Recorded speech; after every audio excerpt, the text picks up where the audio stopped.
Hello बच्चों, let's see the question. A thin rod of the length f by 3 is placed along the optical axis of concave mirror of focal length f such that its image, which is real and elongated, just touches the rod. Calculate the magnification.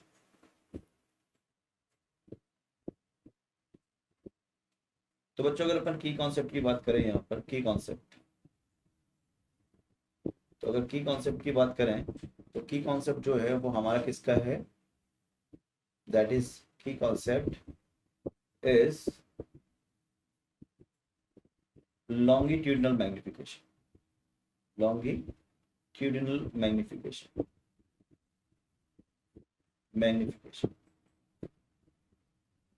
Longitudinal magnification.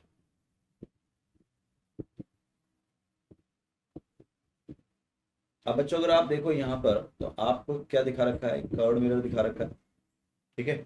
और curved mirror के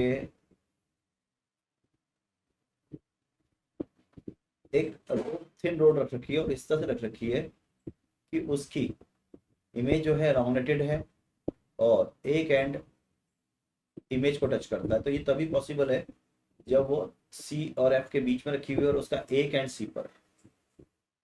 तो हमें पता है अगर object between C and F रखा है तो उसकी इमेज एलोंगनेटेड बनती है। इसकी इमेज कैसी बनती है बच्चों, एलोंगनेटेड बनती है। तो एलोंगनेटेड इमेज बन रही है और एक एंड टच कर रहा है किसको, ऑब्जेक्ट को। ऑब्जेक्ट की लेंथ, रॉड की लेंथ रखी है f/3।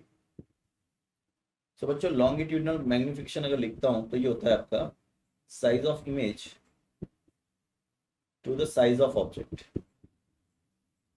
To the size of object.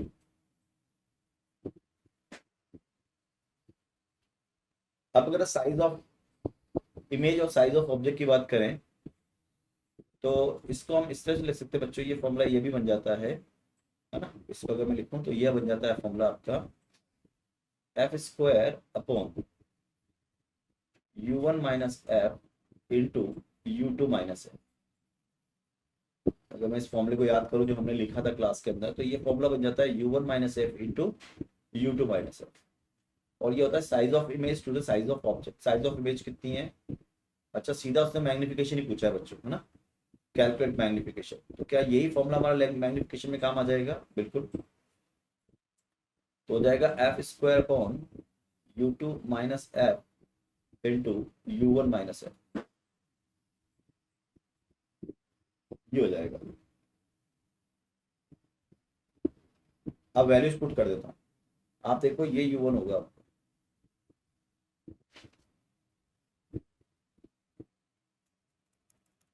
तो u1 कितना बच्चों, यहाँ से अगर u1 निकालूंगा मैं तो u1 ये, यहाँ से यहाँ तक अगर आप देखोगे u2 को तो u2 आपका 2f है, u2 जो है वो आपका 2f और u1 कितना हो जाएगा 2f माइनस f/3, तो ये हो जाएगा आपका 5f/3।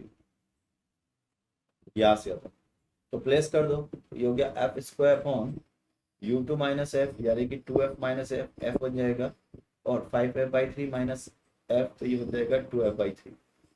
सो फाइनली हमारा जो आंसर आ जाएगा वो आ जाएगा 3/2 and that is equal to 1.5। तो मैग्निफिकेशन हो जाएगा 3/2 1.5।